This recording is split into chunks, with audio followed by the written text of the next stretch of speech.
The lie was in his hands. They rested on the steering wheel of his aging Ford F-150. Knuckles scarred, palms calloused, the faint scent of oak and varnish embedded so deep in the skin that no soap could ever wash it away. They were the hands of a carpenter, a man who built things, honest hands. But here, navigating the manicured perfection of Stanford University, they felt like a forgery. Everything around him was a quiet symphony of privilege. Ivy clung to sandstone walls in a way that looked curated, not grown. Students with bright, untroubled faces glided past on expensive bicycles, their backpacks filled with MacBooks and the weight of their own potential. It was a world built of glass and ambition. And Elias Eli Vance, in his clean but faded work shirt and denim jeans, felt like a ghost haunting a life he could only observe. He found a parking spot at the far edge of a massive lot, the truck looking like a tired old plow horse next to a row of sleek German sedans. He killed the engine, and the sudden silence was deafening. It was always in the silence that he heard her. "He's got a fire in him, Eli," Sarah's voice, a warm echo in the cold cab of the truck. "You see it, don't you? He gets his brains from me. But that fire, that's all you." A sad smile touched his lips. He reached over and opened the glove compartment, his fingers brushing past old registration papers and a tire gauge, until they found the worn photograph. It was of her and a 7-year-old Leo, both of them beaming. A gap in Leo's front teeth. Sarah's arm was wrapped tight around their son, her eyes sparkling with a fierce, protective love. The same love that now felt like a lead weight in Eli's chest. "I'm here, Sarah," he whispered to the photo. His voice, a low rumble. "I promised." He slipped the picture into his breast pocket, the warmth of it a small comfort against his heart. The walk from the truck to the grand auditorium was a 100-yard journey across a foreign land. He kept his shoulders back, his posture straight, a discipline forged in landscapes far less forgiving than this. But he kept his eyes down, avoiding the curious glances. He knew the look. It wasn't overtly hostile.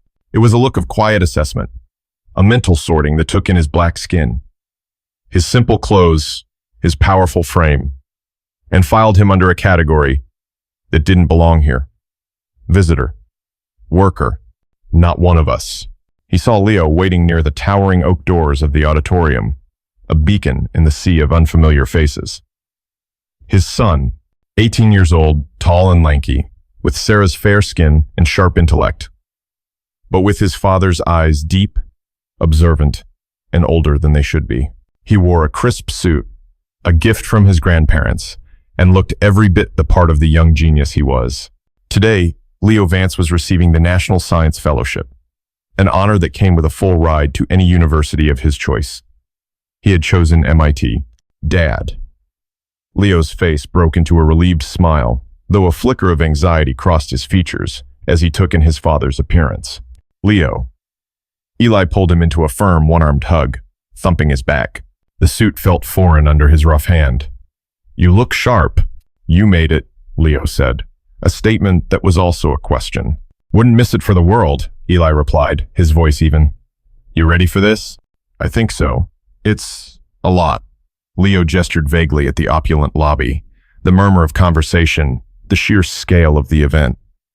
He was nervous, and Eli knew it wasn't just about the award. It was about his father being here, in this world. A world Leo was about to enter. And a world Eli had always kept at a distance. "You earned this, Leo." "Every bit of it," Eli said, placing a steadying hand on his son's shoulder. "You just walk up on that stage and own it. Don't think about anything else." As they moved to enter the auditorium, a man in a sharp, dark suit with an earpiece stepped into their path. He was the head of security, his name tag reading Markham. He was a white man in his late 40s, with a military short haircut and a face that looked like it had been chiseled from granite and soured by resentment. And Eli's blood ran cold. He knew that face, not the name, but the face, the set of the jaw, the pale, unforgiving eyes. It was a ghost from another life, a life he had buried under sawdust and solitude. A flicker of memory dust, shouting. The metallic tang of fear in the air shot through him before he forced it back down. It couldn't be a coincidence. Markham's eyes swept over Leo's suit with a dismissive glance before landing on Eli. It was that look again, but this time it was magnified, sharpened with something more personal. It was a gaze that didn't just categorize. It condemned. "Ticket?" Markham asked, his voice flat, his attention fixed solely on Eli. Leo started to speak. "He's with me, sir. He's my ticket," Markham repeated, ignoring the boy completely. His eyes were locked on Eli's. Eli felt a familiar switch flip inside him. The one that turned emotion into ice, fear into focus. He reached into his back pocket, slowly, deliberately, and produced the printed ticket. He didn't let his hand shake. He wouldn't give the man the satisfaction. Markham took the paper, his eyes scanning it for a fraction of a second before he handed it back. Third level. Balcony seating. Far left. Leo frowned. Wait. My invitation said family seating was on the main floor. Rows G and H. Markham finally turned his gaze to Leo, a flicker of something that might have been pity, or perhaps contempt. Main floor seating is reserved. This ticket is for the overflow section. It was a lie. A blatant, calculated lie. Eli's ticket clearly stated, floor level, family guest. But Eli knew this wasn't about the ticket. This was a test. A provocation. He could feel the eyes of other parents on them, the quiet curiosity about the minor confrontation. "It's fine, Leo," Eli said, his voice a low, calming current. He put a hand on his son's back. "The view is probably better from up there anyway. You go on. Find your seat with the other recipients. I'll see you from the cheap seats." He tried for a smile, but it felt stiff on his face. Leo looked torn, a storm of confusion and adolescent indignation in his eyes. He knew this was wrong. He could feel the injustice of it. "But Dad—" "Go on, son," Eli said, his tone leaving no room for argument. "This is your day. Don't let anything spoil it. I'll be watching." Leo hesitated, then nodded, his jaw tight. He gave his father one last worried look before disappearing into the throng of students. Eli stood alone for a moment, the weight of 100 pairs of eyes on him. He could feel Markham's stare like a physical pressure on the back of his neck. He didn't turn around.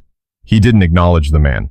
He just squared his shoulders and began the long walk toward the grand staircase that led to the balcony, each step measured and deliberate. He was a guest, a proud father, a man who had crossed deserts and mountains to keep a promise. But in this room, he had just been made into something else, an intruder. And as he climbed the stairs, he could feel it in his bones. This was only the beginning. The man with the cold eyes wasn't finished with him yet. Not by a long shot. The balcony was a world away from the main floor. Up here, the lush red velvet of the seats was replaced by hard plastic, and the sound from the stage was slightly tinny, bouncing off the high, arched ceiling. Eli found his designated seat, a lonely island in a mostly empty section. From this vantage point, he could see everything. He watched Leo find his place among the other young honorees. A knot of pride tightening in his chest. He saw the rows of donors and university benefactors, a tapestry of wealth and influence. And he saw Markham moving through the main floor with a predatory stillness, a wolf patrolling his domain. The ceremony began with a flourish. A string quartet played Vivaldi. The university president, a woman with a warm smile and a politician's poise, delivered a soaring speech about the future leaders and innovators gathered in the room. For a few peaceful moments, Eli allowed himself to just be a father. He leaned forward, elbows on his knees, his focus entirely on his son. A small, genuine smile gracing his lips. The peace was short-lived. He sensed the presence beside him before he saw it. The subtle shift in the air, the faint scent of a sterile, generic cologne. Markham stood at the end of the row, his posture rigid.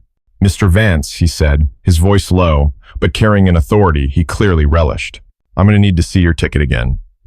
We have a report of a seating discrepancy in this section." Eli didn't look up. He kept his eyes on the stage, where the Dean of Sciences was now listing the accomplishments of the first recipient. "You already saw my ticket, and I need to see it again." "It's protocol," Markham insisted. Slowly, deliberately, Eli turned his head. He met Markham's gaze, his own expression unreadable. A placid lake over a deep, dark trench. He reached into his pocket and produced the ticket once more. Markham took it, but instead of just glancing at it, he began a slow, methodical examination, holding it up to the light, as if it were a suspected counterfeit bill. "Eli Vance," Markham read aloud, softly, as if tasting the name.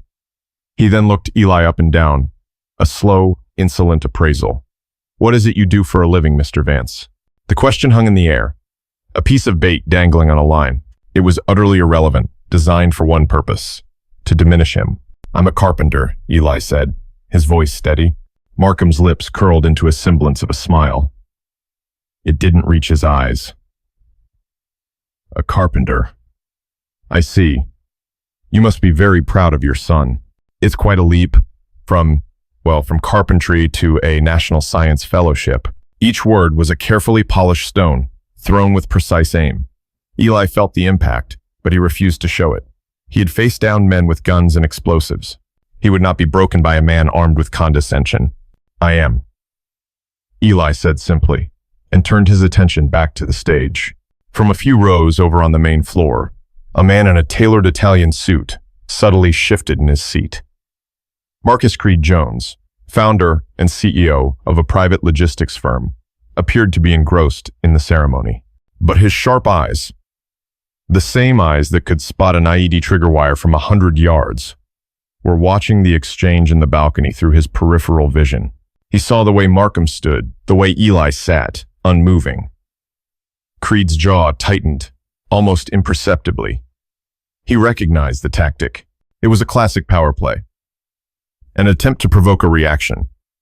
To create a scene where the target would be blamed for his own outburst. Unfazed by Eli's stonewalling, Markham pressed on. "This is a high-security event, you understand," he continued, his voice taking on a patronizing edge. "We have some very important people here. We need to ensure that everyone present belongs here. I'm sure you can appreciate our position." The implication was clear. "You do not belong here." Eli remained silent, his gaze fixed on Leo. His son was next. The announcer was reading Leo's biography, listing his achievements in robotics and quantum computing.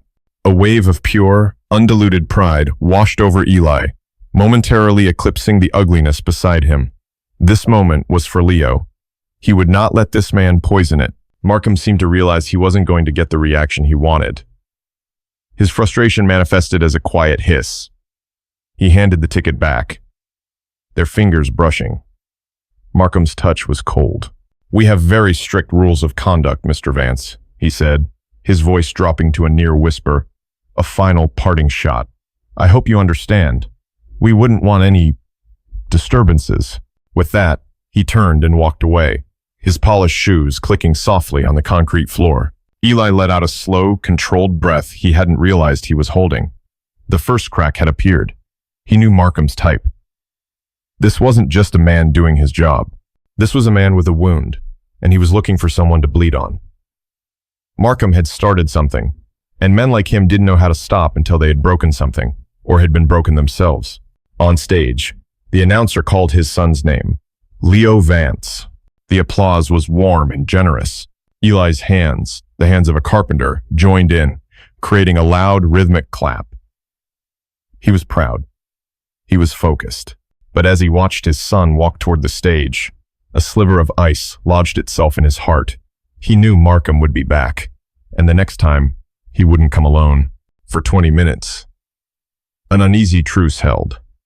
Leo accepted his award, delivered a short, eloquent speech that made Eli's heart ache with pride, and returned to his seat. The ceremony continued, a seamless procession of academic achievement. Eli remained in the balcony, a silent sentinel, his focus a shield against the tension that still lingered in the air. He knew it was a temporary peace, the lull before the storm breaks. He was right. The sound of heavy footsteps approaching from 2 directions announced their arrival. Markham reappeared, but this time he was flanked by 2 younger, burlier security guards. They moved with the stiff, self-important gait of men who enjoyed their small measure of authority. They stopped at the end of Eli's row, blocking any potential exit. This time, Markham dispensed with all pretense of politeness. His voice was louder, laced with an undisguised edge of triumph, ensuring the few other people scattered in the upper balcony could hear every word. "Sir," he began, using the title as an insult, "we've received a complaint. You are occupying a seat in a restricted area and making other guests feel uncomfortable. I'm going to have to ask you to come with me." "A complaint from who?" Eli asked, his voice dangerously calm. He didn't move a muscle. Markham's jaw tightened at the direct question. "That's confidential security information. Now, are you going to come quietly, or do we have to escort you?" As he spoke, the polished auditorium around Eli dissolved. The scent of floor wax and perfume, replaced by the acrid smell of dust and cordite. The image of Markham's face blurred, and for a heart-stopping second, it was superimposed with another, younger face. A face flushed with arrogance and fear. Afghanistan. Kunar Province. The Valley of Death. The memory hit him not as a gentle wave, but as a physical blow. He was back there, crouched behind a crumbling mud brick wall, the air thick with the screams of a firefight. They had been ambushed, pinned down by an enemy they couldn't see. His Team Delta was a symphony of controlled violence, but one instrument was out of tune. Private First Class Daniel Markham, the security chief's younger brother, a kid fresh from training, cocky and desperate to prove himself, who saw caution as weakness. Eli, his commanding officer, had given a direct order. "Hold this position. No one moves until we get suppressive fire." But Daniel, seeing what he thought was a momentary advantage, had disobeyed. "I got him, Sarge. I can flank him," he'd yelled, his voice cracking with adrenaline. "Daniel, no, get back and cover. That's an order." Eli's voice had been a roar, but the kid was already gone, breaking from the relative safety of their position and sprinting across an open patch of ground. It was a fatal miscalculation. The insurgents had been waiting for just such a mistake. A single, targeted burst from a machine gun nest cut him down. The triumphant cry died in his throat, replaced by a choked gasp. Daniel's reckless move not only cost him his life, it exposed the team's position, turning a difficult situation into a potential massacre. In the chaos that followed, Eli had to make a split-second, impossible choice. Attempt a suicidal recovery of Daniel's body, or pull the rest of his living, breathing men back to a defensible position. He chose his men. He chose life. Later, during the debriefing, the crushing weight of his command had settled on him. He could have told the truth, that a young, inexperienced soldier had disobeyed a direct order and gotten himself killed. It would have been factual. It would have cleared his name. But it would have branded a dead boy as a fool and stained his family's name with his failure. So, in the sterile, quiet room, under the gaze of his superiors, Eli had lied. He'd taken the blame. He'd called it a tactical error on his part, a misjudgment of the enemy's position. "The responsibility is mine," he had said. That lie cost him his next promotion. It put a permanent black mark on an otherwise stellar record, and started the whispers that eventually led to his early, quiet retirement. He had traded his career for a dead boy's honor. He had done it for the family. For the brother who now stood before him, dripping with a hatred born from a story that was tragically, fundamentally wrong. Eli's eyes snapped back into focus. He was in the auditorium again. The sound of the string quartet was a faint murmur. Markham was staring at him, his face a mask of self-righteous fury. Eli now understood the source of the man's venom. It wasn't just about class or race, though those were convenient weapons. This was a blood feud. Markham believed Eli Vance was the man who had left his little brother to die in the dirt. And in that moment of stark clarity, Eli made a decision. He had sacrificed his honor once to protect this man's family. He would not sacrifice his dignity now to appease this man's misguided rage. He would not move. "I'm not going anywhere," Eli said, his voice low and resonant, a quiet note of finality that cut through Markham's bluster. Markham's face purpled. This was the ultimate defiance. He gestured to his two guards. "All right, that's it. Get him on his feet." The two guards exchanged a brief, uncertain look. This was escalating beyond a simple seating dispute. But a command was a command. The one on the right, a thick-necked man with a shaved head, took a step forward. He reached out a hand, aiming for Eli's arm. "I wouldn't do that if I were you," a new voice said, slicing through the tension. The voice was calm, cultured, and carried an unmistakable undertone of command. It came from the main floor. The guard froze, his hand hovering in midair. The unraveling thread had just been pulled. The voice from the main floor acted like a circuit breaker, momentarily halting the flow of aggression. Every head in the vicinity, including Markham's, swiveled towards the source. Marcus Creed Jones was on his feet. He stood calmly in the aisle, his expensive suit a stark contrast to the unfolding drama, but it was his posture that commanded attention. He wasn't posturing or threatening. He was simply present, a solid, immovable object. He looked directly up at the balcony, his gaze bypassing the guards and settling on Markham. "Excuse me," Creed said, his voice carrying effortlessly in the cavernous space. "Could you clarify what the problem is? Because from down here, it looks like you're harassing a guest." Markham was momentarily stunned into silence. He hadn't expected an intervention, especially not from a man who looked like he belonged on the board of directors. His carefully constructed scenario, where he was the sole authority figure, was suddenly being challenged.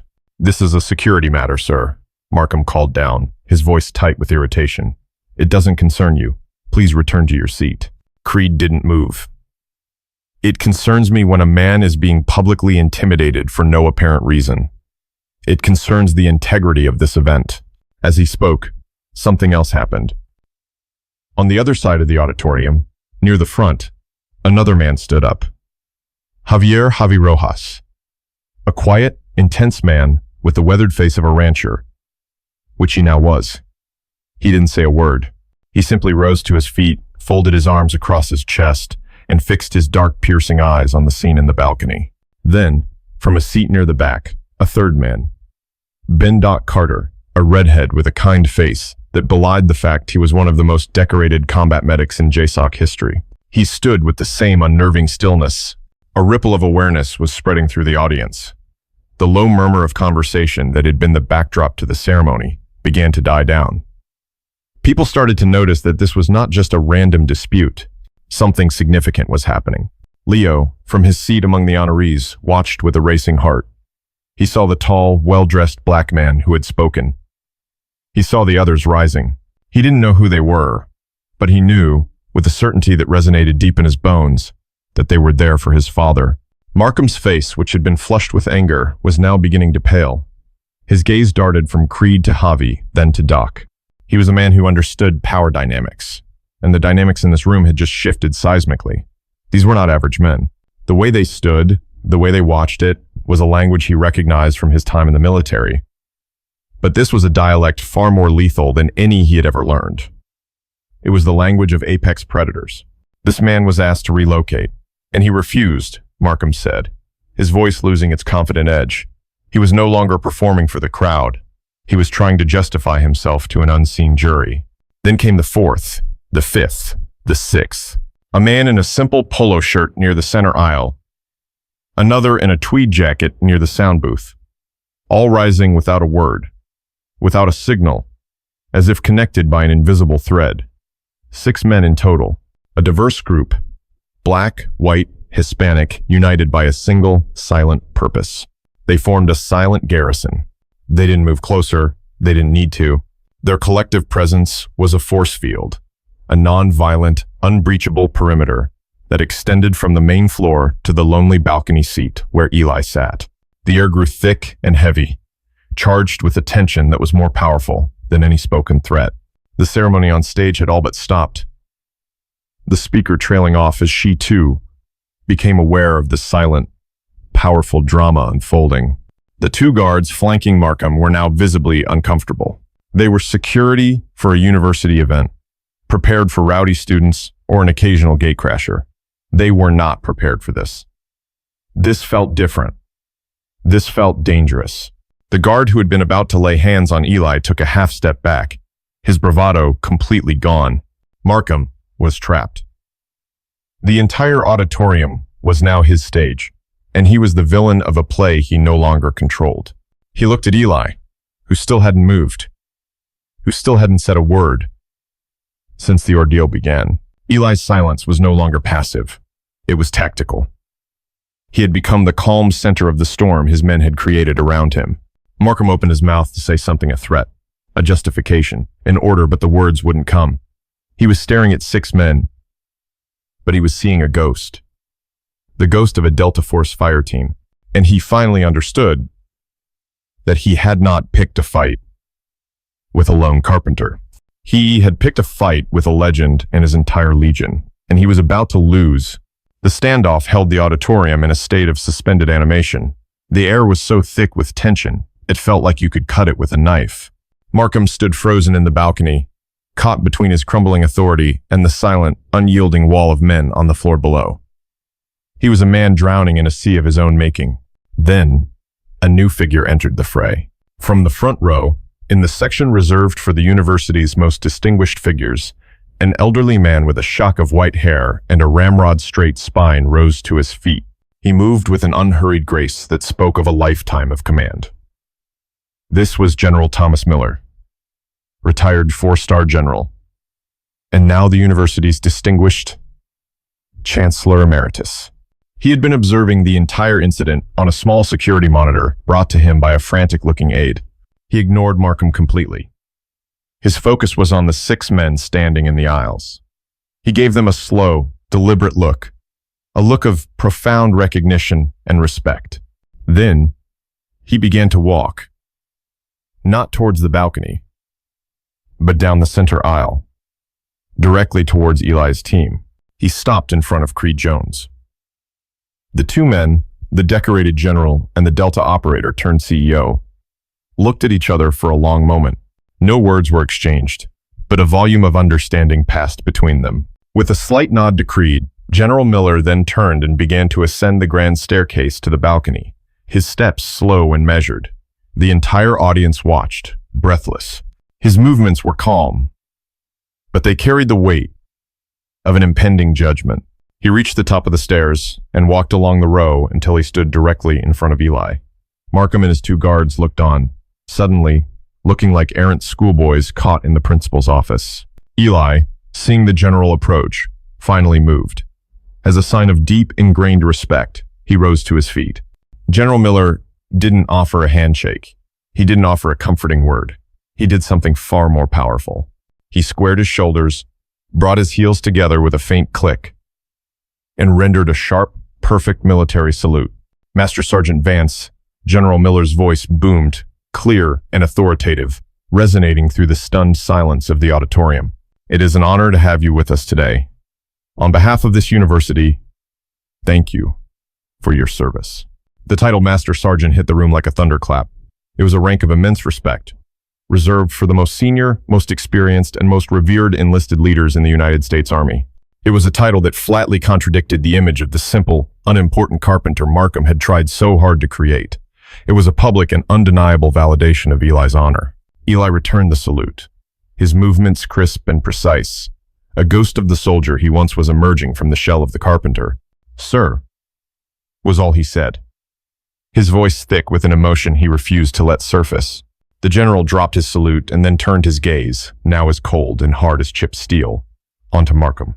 "Mr. Markham," he said, his voice dropping to a dangerously quiet level, "you have managed to disgrace yourself and this institution in the span of 10 minutes.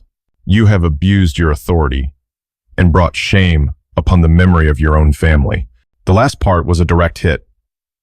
Markham flinched as if he'd been physically struck. He knew, in that moment, that the general knew everything. "My office. Now," General Miller commanded. "Your employment here is terminated. Hand your credentials to this young man." He gestured to one of the wide-eyed guards, who looked terrified to be involved. "You will be escorted off the premises. Am I understood?" Markham's face was a mottled canvas of shock, rage, and utter humiliation. He opened his mouth, then closed it again. There was nothing to say. He had been so utterly and completely outmaneuvered. He ripped the ID badge from his suit, shoved it into the guard's hand, and then, without another look at anyone, he turned and stalked away, a man defeated in his own war. General Miller watched him go, his expression grim. He then turned back to Eli, his features softening slightly. He placed a hand on Eli's shoulder, a gesture of quiet solidarity. "Some truths get buried deep, Master Sergeant," the general said, his voice now low, meant only for Eli. "Mr. Jones contacted my office this morning. He said one of my best men might need a friend today." Looks like he was right. It's long past time the world knew the real story. Eli could only nod, his throat too tight to speak. Down below, at some unseen signal, Creed, Javi, Doc, and the other three men, quietly, simultaneously, returned to their seats. The garrison had been dismissed. The battle was over, and as the university president nervously cleared her throat and tried to restart the ceremony, the entire auditorium erupted, not in polite applause for the stage, but in a spontaneous, roaring ovation for the quiet, dignified black man standing in the balcony. The standing ovation eventually subsided, replaced by a charged and altered atmosphere. The ceremony on stage resumed, but the script had been irrevocably changed. The audience was no longer just a collection of passive observers. They were witnesses. Every subsequent speaker seemed to choose their words more carefully. Every award felt heavier, imbued with the gravity of what had just transpired. Eli remained standing for a moment after General Miller departed, the warmth of the ovation washing over him, not as a balm for his ego, but as a complex wave of relief and sorrow. He had never sought recognition. For years, he had actively avoided it. Now, thrust into the light, he felt exposed. The carefully constructed walls around his quiet life crumbling to dust. He slowly sat back down, his public ordeal over, but his private one just beginning. His eyes found Leo in the sea of faces below. His son was staring up at him, his expression a maelstrom of shock, confusion, and something else Eli had not seen in a long time. Awe. The invisible wall that had stood between them for years, a wall built of Eli's secrets and Leo's unanswered questions, was showing cracks. For the first time, Leo wasn't looking at his father, the quiet carpenter who smelled of sawdust and solitude. He was seeing Master Sergeant Vance, a man who commanded the unwavering loyalty of warriors and the deep respect of a 4-star general. The announcer's voice, now infused with a newfound respect, called the next name, then the next. But for Leo, the rest of the ceremony was a blur. His mind was racing, recontextualizing his entire childhood. His father's silences were no longer just moods. They were the echoes of a past he couldn't imagine. The discipline that had sometimes felt rigid and unyielding was not the stubbornness of a simple man. It was the ingrained code of a leader. The nightmares that sometimes woke his father in a cold sweat were not just bad dreams. They were dispatches from a forgotten war. Finally, the announcer reached the V's. And now, for his groundbreaking work in autonomous drone swarm logic, the National Science Fellowship is awarded to Mr. Leo Vance. As Leo stood up, a new sound filled the auditorium. It started on the main floor. Creed Jones rose to his feet and began to applaud. It wasn't the polite, scattered clapping of the audience. It was a powerful, rhythmic, and perfectly synchronized clap. Javi joined in, then Doc, then the other 3 members of Eli's team, all standing, their applause, a single, unified beat. It was a military cadence, a tribute. It was the sound of an honor guard, rendered not with rifles, but with their hands. The rest of the audience, sensing the significance, quickly rose to their feet, their own applause joining the powerful rhythm set by the 6 men. The sound swelled, deep and resonant. A wave of respect directed not just at the brilliant young man on stage, but at the legacy he represented. Leo walked toward the stage, his legs feeling strangely unsteady. The path felt longer, more significant. He shook the university president's hand, accepted the heavy embossed folder containing his award, and turned to the podium. He looked out at the sea of faces, the bright lights momentarily blinding him. He had prepared a speech. It was a well-written, humble, and intelligent thank you, full of acknowledgments to his teachers, his grandparents, and the memory of his mother. He opened his mouth to begin, the first words on the tip of his tongue. But then his eyes found his father, still seated in the balcony, a solitary figure, watching him with an intensity that bridged the distance between them. The planned words felt hollow, inadequate. They were the words of the boy he had been that morning, not the man he was becoming in this moment. He took a breath, letting the prepared speech dissolve. "Thank you," he began, his voice clear and steady. "Thank you to the committee, to my teachers, and to everyone who has supported me." He paused, his gaze locked with his father's. "But today, I want to dedicate this award to my father." A hush fell over the room. "He taught me more than I ever realized," Leo continued, his voice thick with emotion. "He taught me that you don't need to be the loudest voice in the room to be the strongest. He taught me that integrity is what you do when no one is watching. And he taught me that dignity isn't something people can give to you. It's something they can never, ever take away." He raised his award slightly, a salute in his own language. He didn't need to look to know that he had finally, truly, made his father proud. The echo in the applause had told him everything. The ceremony ended in a flurry of camera flashes and jubilant chatter. Students hugged, parents cried, and the grand auditorium slowly emptied out into the brilliant California sunshine. Eli waited until the crowd thinned before making his way down from the balcony, his movements slow and deliberate, feeling the gaze of strangers who now looked at him with a mixture of awe and curiosity. He met Leo near the large oak doors, where their morning had begun. The space between them, once a chasm of unspoken words, now felt charged with a new, fragile intimacy. "Dad," Leo started, his eyes searching his father's face. What was all that? Who was that man, Markham? And those other guys, the ones who stood up? Before Eli could formulate an answer, a shadow fell over them. Creed Jones approached. His team fanned out a respectful distance behind him. The air of corporate success he wore like a suit had been replaced by something older, more fundamental. He was no longer a CEO. He was a soldier, standing with his brother in arms. "That was a hell of a speech, kid," Creed said to Leo, a warm, genuine smile on his face. He then turned to Eli, his expression growing serious. "Eli, we need to talk." Eli nodded, leading the small group away from the main thoroughfare to a quieter, secluded courtyard shaded by an ancient olive tree. The murmur of the departing crowd faded, leaving them in a pocket of stillness. "I'm sorry it went down like that, man," Creed said, his voice low. "We never wanted to cause a scene." "You did what you had to do," Eli replied, his tone one of quiet gratitude. Leo looked from Creed to his father, his confusion mounting. "I don't understand. What's going on? Who is Markham?" Eli took a deep breath, the burden of the years pressing down on him. It was time. He owed his son the truth, no matter how heavy it was. "Markham's younger brother, Daniel, served under my command in Afghanistan." Eli began, his voice flat, reciting a history he had replayed in his mind 1,000 times. "There was an operation in the Kunar province. It went bad. Daniel, he didn't make it." He explained the events of that day, the ambush, the chaos, the impossible choice.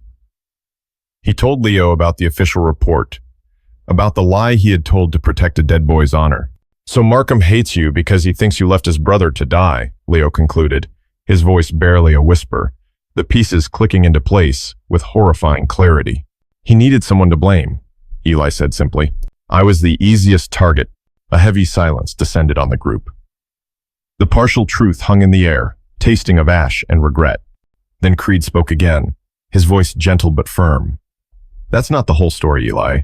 There's something you don't know, something we didn't know until a few years ago." Creed reached into the inner pocket of his suit jacket and pulled out a small, clear plastic bag. Inside was a letter, the paper yellowed and creased, the ink faded but still legible. After the firefight, Creed explained, "We were clearing the area. Daniel's personal effects were gathered. This was among them. It was his last letter home, written the night before the mission. For years, it was held up in military archives, a piece of evidence in a closed file. It only got released to us after we made a formal request through a contact at the Pentagon." He held out the bag. "We knew Leo's ceremony was today, and we found out Markham was head of security here. We couldn't let you walk into that alone. We came to have your back, Eli. And we brought this hoping for a chance to set things right. We never expected him to force a confrontation like this. With trembling fingers, Eli took the bag. His eyes scanned the familiar, youthful handwriting. Leo leaned in, reading over his father's shoulder. The letter was full of the usual reassurances to his family, but the last paragraph was what mattered. Mom, Dad, tell my brother Matt I'm sorry. I know I've been a hothead. I've been giving my CO, Master Sergeant Vance, a hard time. I was wrong about him. He's the best leader I've ever seen. He treats every man here, no matter their background, like his own brother. I feel safe under his command. If anything happens to me, know that it was my own fault, not his. I just hope I can make him, and you, proud. The final piece of the puzzle slammed into place. It was a confession, a validation, an absolution, written in a dead man's hand. Daniel hadn't died because he was reckless. He had died trying to correct his own earlier mistakes, trying to prove himself worthy of the commander he had once doubted. Eli looked up from the letter, his eyes shining with unshed tears. The burden he had carried alone for over a decade, the secret shame of a lie told for noble reasons, was suddenly lifted. He hadn't just protected Daniel's honor. He had honored the final wishes of a young man who had found his own integrity in his final hours. He looked at Creed, at Javi, at Doc, at the faces of the men who had stood for him. Their loyalty wasn't just about a debt owed from a past firefight. It was about preserving the truth. All these years, Eli breathed, the words catching in his throat. We have your six, Eli, Creed said softly. Always have, always will. The unspoken truth was finally out. Not just the truth of what happened in that valley, but the deeper truth of the brotherhood that had endured long after the guns fell silent. The courtyard felt like a sanctuary, a pocket of quiet truth in a world that had, for hours, been loud with lies. Eli held the letter, the plastic sleeve feeling both flimsy and impossibly heavy in his hands. It was a ghost, a key, and a pardon all at once. Creed took a step forward. General Miller has Markham in his office. We think he should be the one to see this now. Eli looked down at the letter, then at Leo, whose face was a mixture of sorrow and profound understanding. He nodded slowly and handed the letter back to Creed. You're right. It was never meant for me. Creed gave a solemn nod, then turned to his team. Without another word, they moved off, a quiet and purposeful unit, heading toward the administration building to deliver the final painful piece of the truth. Left alone in the shade of the olive tree, Eli and Leo stood in a silence that was no longer a void, but a space for healing. The years of distance between them had collapsed, leaving them standing on new, more solid ground. All this time, Leo said, his voice quiet with wonder. All this time, you carried that for him, for his family. A commander's first duty is to his men, Leo, Eli said, his voice raspy, in life and after. But it cost you everything. It didn't cost me you, Eli countered, looking his son directly in the eye. And it didn't cost me them. He gestured in the direction his team had gone. Some things are worth the price. They began the long walk back to the parking lot, moving in comfortable step with one another. The campus, which had felt so alien and hostile to Eli just hours before, now seemed different. The judgment he had felt from the crowd had been replaced by something else, something he hadn't felt in a very long time: acceptance. When they reached the old Ford F-150, Leo paused before opening the passenger door. Dad, he said, his voice earnest, I want to hear about them, your friends. I want to hear the stories. Eli smiled, a real, unburdened smile that reached his eyes. It was the question he had been waiting years for his son to ask. I'll tell you, he promised. Not the war stories. Not the ones filled with noise and pain. I'll tell you the quiet ones. The ones about sitting around a fire 1,000 miles from home, sharing pictures of family. The ones about trusting the man next to you with your life, not because of the uniform he wears, but because of the person he is. They climbed into the truck, the familiar scent of sawdust and old coffee, a comforting anchor. Eli turned the key, and the engine rumbled to life. As he pulled out of the parking spot, he glanced in the rearview mirror. He saw Creed and the others emerging from the administration building, their mission complete. Creed caught his eye in the reflection and gave a single, slow nod. It was a goodbye, a thank you, and a promise, all in one. They drove in silence for a while, the California sun casting long shadows across the highway. The burden of the past was still there, but it was no longer crushing. It had been transformed into a foundation, a shared history that now connected father and son. You know, Dad, Leo said, breaking the quiet, I used to wonder if you were tired of everything. Eli considered the question, his eyes on the road ahead. I am tired, he admitted, his voice raw with honesty. But it's not the kind of tired that sleep can fix. It's a different kind. He glanced at his son, a profound sense of peace settling over him. But today I feel a little less tired. He reached over and turned on the radio, and a classic soul song filled the cab of the truck, a timeless melody of struggle and survival. Leo leaned his head back against the seat, watching the world blur past. He finally understood. His father's strength wasn't about the absence of pain or exhaustion. It was about shouldering it day after day and still finding the capacity to love, to protect, and to honor a promise. It was about knowing that you didn't have to stand alone. The truck headed east, driving away from the manicured lawns and sandstone walls, back towards the simple life of sawdust and second chances. The memory of yesterday had been faced. The future felt lighter, shared between two men, a father and a son, bound not just by blood, but by the enduring power of a silent, unbreakable honor.